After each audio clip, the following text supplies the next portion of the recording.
Before you start checking the oil level, make sure that the following conditions are met. The vehicle must be level when taking the measurement. The bonnet should be closed. The engine must have warmed up. In newer Vito models, the oil dipstick can no longer be removed manually.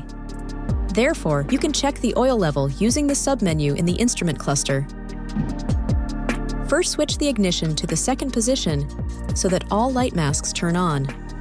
You can control the instrument cluster using the left control pad on the steering wheel.